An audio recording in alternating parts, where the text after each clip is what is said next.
తొలకరి జల్లుకు తడిసిన నేల మట్టి పరిమళాలేమైపోయెర వాన పాములు నత్త గుల్లలు భూమిలో ఎందుకు బతుకుతలేవు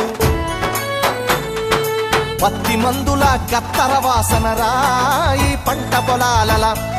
ఆ మిట్టికి తెచ్చిన అప్పే కట్టాయే నా రైతు కుతికపై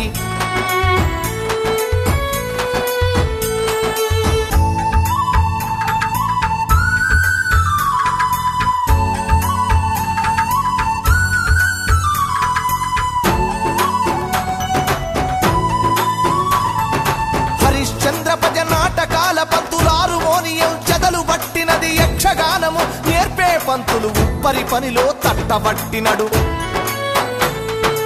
యాచకులు నా బుడగా సంఘాలు ఈ పల్లెల నిలిసి దేవా